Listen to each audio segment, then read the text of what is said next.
Olá, pessoal, tudo bem? Espero que sim. Eu sou o professor Bruno Medeiros. Começa agora o Direito para Todos. E hoje eu venho trazer um tema de muita importância social, que é o comparativo entre o procedimento dos juizados especiais cíveis e o rito processual previsto no CPC. Os juizados especiais cíveis e o CPC são dois universos muito legais, muito interessantes e que vale a pena você acompanhar esse vídeo até o final. E antes de entrar no grosso da sopa, eu gostaria de deixar um forte abraço para minha cunhada Rosane Pantoja, para meu grande amigo Dimas Mesquita Guimarães, para minha tia Rosa Medeiros e para outros que eu vou falar já no final desse vídeo. Então, gente, prosseguindo com o tema comparativo entre juizados especiais e o rito comum previsto no Código de Processo Civil, no famoso CPC. Nós temos o quê? Qual é o procedimento para ajuizar a ação em ambos os ritos? Nos juizados, você pode fazer uma reclamação oral, você pode ajuizar o processo verbalmente. Ou seja, você pode procurar a secretaria ou setor de ajuizamento do juizado da sua cidade, onde você contará seus fatos, a história pela qual você está passando, o problema que você está enfrentando e apresentará seus documentos pessoais, seus documentos comprobatórios. Sua história será tomada a termo, será feito um resuminho por escrito, ocasião em que o processo será ajuizado. Vale ressaltar, essa é a regra. Na Justiça Comum, no CPC, é privativo. O ius postulandi, ele é privativo para advogado regularmente inscrito nos quadros da OAB. Nos juizados especiais, nós temos uma exceção para essa regra. Essa regra só se aplica a causas até 20 salários mínimos. Valores superiores a isso, a assistência por advogado ela é obrigatória. E na Justiça Comum, a assistência por advogado ela é comum, ela é obrigatória, qualquer que seja o valor. Estou falando da área civil, não da área criminal, que tem outras nuances, outras exceções. Então vamos lá. Tem outra área também, a trabalhista, que o empregado pode ajuizar a ação sem advogado, mas aí eu não vou me deter, não vou analisar profundamente a área trabalhista, porque não é muito meu forte, não é meu carro-chefe. Juizados especiais.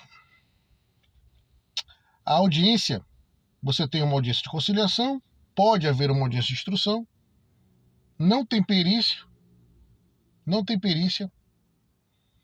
e via de regra, é assim, nós temos um instituto chamado revelia, que no juizado, se você faltar audiência ou chegar atrasado, se você for autor, o processo é arquivado, extinto sem resolução do mérito, você pode juizar de novo.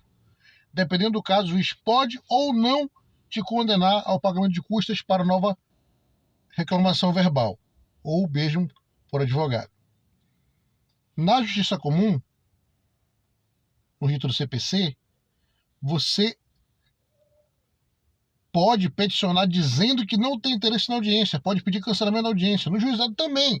Ocorre que se você faltar no rito do CPC à audiência, a atuação não é arquivada, não cabe arquivamento, porque o arquivamento ele é previsto no artigo 51, nos incisos ali previstos da Lei 9.099/95, que é a qual regula o rito dos juizados especiais cíveis. E essa previsão para arquivamento em caso de falta de audiência não tem no Código de Processo Civil, não está no CPC 13.105 de 2015, salvo engano. Não tem essa previsão lá.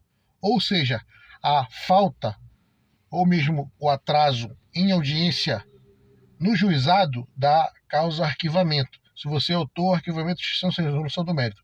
Se você é réu, dá causa a revelia. situação na qual o juiz julga o processo no estado em que ele se encontra. E também, com relação à questão de apresentação ou não de defesa formal, defesa técnica, chamada de contestação, resposta do réu, no juizado e no CPC, na Justiça Comum, ambas são obrigatórias, sob pena de revelia caso você não apresentar a defesa técnica, a defesa escrita. Como nos juizados você pode ser representado, pode representar a si mesmo nas causas que você tem de cunho econômico valor superior a 20 salários mínimos, você mesmo pode fazer a defesa por escrito, ou mesmo oral. Também tem essa previsão. Já no CPC, não existe a previsão de defesa oral, no sentido da contestação. Existe somente no final de memoriais, que são chamadas alegações finais, que no juizado, na prática, não existe memoriais. Não existe alegações finais no juizado. Ou seja, o processo tramita.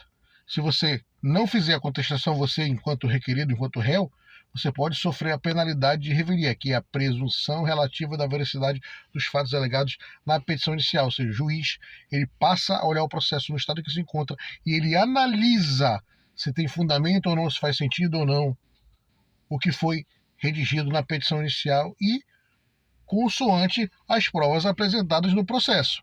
Óbvio que o juiz submete tal apreciação aos princípios, aos crivos do direito brasileiro, direito processual, tanto do CPC quanto dos juizados especiais cíveis, em cada caso guardadas as suas medidas, suas devidas proporções. Então, ou seja, é igual que eu vou dar um exemplo do trabalhista. O reclamante não pode dizer que fazia hora que trabalhava de 8 da manhã até 10 da noite todos os dias. Ele morreria. Não tem como trabalhar todos os dias, ninguém aguenta. Ele ficaria muito cansado, estressado, destruído. Ele ficaria com muito enfado. Ele ficaria com cansaço de sobremaneira que era capaz dele morrer de tanto trabalhar. Então, ou seja, o juiz analisa isso também. Eu costumo sempre dizer para o meu cliente, olha, o juiz não nasceu ontem. Ele não vai acreditar nessa história que tu está inventando. Se eu não estou acreditando, imagina o juiz que não vai acreditar. Ou seja, gente, existem diferenças entre o juizado especial e a justiça comum. O juizado especial, lei 9.099/95, e a justiça comum é o Código de Processo Civil de 2015. Ou seja, vamos lá. No juizados especiais cíveis, em sede de primeiro grau, ou seja, no ajuizamento da reclamação até a sentença de primeiro grau, não há que se falar em custas processuais, nem iniciais, nem custas para a expedição de mandado, para a expedição de ofícios, mas na Justiça Comum, no CPC, nós temos custas iniciais, custas processuais.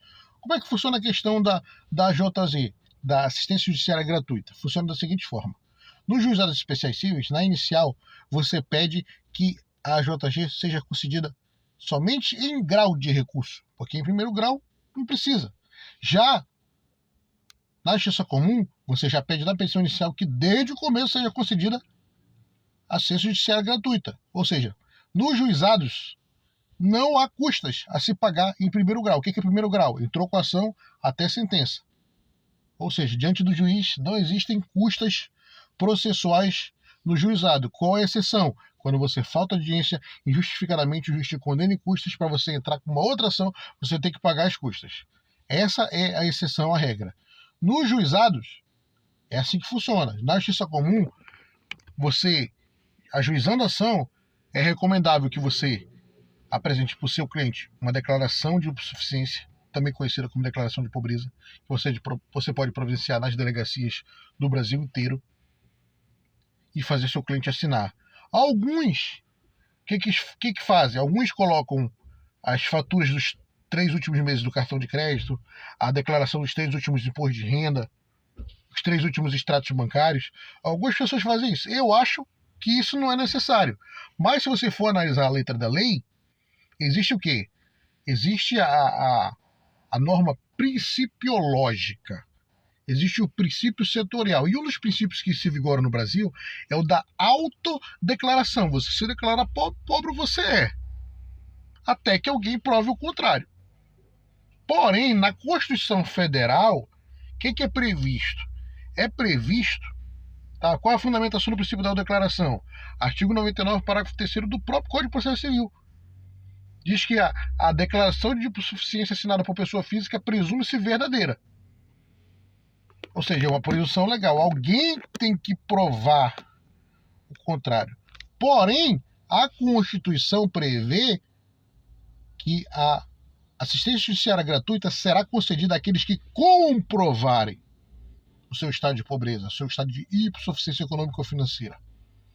Ou seja, alguns juízes entendem pelo princípio da declaração, da autodeclaração, melhor dizendo, e outros entendem pelo princípio da obrigatória comprovação do estado de pobreza. Qual a linha que eu me filio? Eu me filio à questão do princípio da autodeclaração. Eu acredito que esse é o mais adequado para o direito brasileiro. Por quê? Porque ninguém é obrigado a produzir prova contra si mesmo. Então vamos lá. Prosseguindo com relação à questão do juizado e da justiça comum. Os prazos são cumpridos, mais como é que eu posso dizer, são maiores, são mais prolongados na justiça comum do que nos juizados especiais cíveis. Por exemplo, um processo nos juizados especiais cíveis costuma tramitar de 3 meses a 1 ano, na pior das hipóteses, no pior dos mundos, 3 anos, já com os recursos. Na justiça comum, um processo pode durar, pode ser rápido? Pode ser de 3 meses a 1 ano, mas não é essa a regra, não é o que normalmente acontece. Regra é aquilo que normalmente acontece. Na justiça comum, a média é de 3 anos para você julgar em primeiro grau. A média não é o máximo, tá? Isso daí já é um prazo estourando no juizado, mas na justiça comum isso é um prazo comum, de 3 a 5 anos em primeiro grau. Ou seja, de ajuizamento da ação, sentença. Se houverem recursos, pode ser que a cada recurso dure de 2, 3 anos ou mais em cada fase recursal. E aí você vai somando. O processo pode durar 3 anos, 6 anos, 8 anos ou mais. Já tiveram processos que duraram bem mais do que isso. Então, gente, existe a diferença entre o juizado e a justiça comum. No juizado é mais rápido. Porém, no juizado não cabe perícia, não cabe agravo de instrumento. Ou seja, quando você entra pedindo uma liminar, se o juiz concede, na justiça comum, você tem um recurso chamado agravo de instrumento, onde a parte que se julga prejudicada pode interpor esse recurso e anular a liminar, por exemplo. Ou mesmo quando a liminar não é concedida, você pode entrar com o agravo de instrumento para que a liminar seja concedida, que é o caso de quem está com o nome sujo no SPC Serasa, ou mesmo descontos de cesta básica de serviço, ou de faturas ilegais, empréstimos fraudulentos considerados ilegais, feitos por bancos ou qualquer instituição financeira. E você pode pedir o cancelamento ou a suspensão do SPC Serasa, ou mesmo dos empréstimos que são efetuados, dos descontos efetuados mensalmente. Você pode pedir a suspensão. Se o juiz entender que cabe a liminar, ele pode determinar que a liminar seja cumprida, mas se ele entender que não cabe, você pode entrar com um recurso chamado de agravo de instrumento. Nos juizados especiais não cabe esse agravo de instrumento, exceto no estado de São Paulo, que eles já admitiram isso. Tá? Isso aí é uma coisa até teratológica, anômala, fora do normal, do bom direito. Mas é uma exceção extra, na verdade não é nem extra-lege, é contra-lege. Então o que acontece? Não cabe perícia no juizado, não cabe agravo de instrumento, entendeu? A única exceção que cabe é para situações em que o recurso é negado segmento, você entra com agravo de instrumento para poder o recurso subir. E ainda assim para o recurso extraordinário. Outra coisa, não existe recurso especial do juizado na justiça comum existe, ou seja, alguns prazos, por exemplo, no juizado, você perde uma ação ou você não tem o resultado que você gostaria que tivesse, o prazo para você recorrer são 10 dias úteis. Antigamente, no juizado só eram prazos corridos. Hoje todos eles são dias úteis, tá? Tanto no juizado quanto na justiça comum. A apelação na justiça comum, o prazo são 15 dias úteis. Então, nós temos diferenças entre um rito e outro. Razão pela qual você tem que entender que um rito ele é diferente do outro. Um rito é mais simples e célere. O outro é mais complexo e robusto, cheio de requisitos, critérios. Ou seja, cada rito tem seus critérios, razão pela qual você tem que se deles detidas separadamente para que você consiga fazer o melhor por si, pelo processo, pelo seu cliente e pelo direito. Então, gente, curta, comente e compartilhe. Tá ok, gente?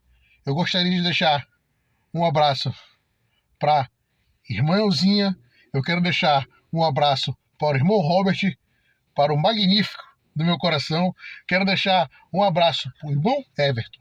Então, gente, curta, comente e compartilhe esse vídeo. Fui, até o próximo. Beijo do gordo, na paz de nosso Senhor Jesus Cristo.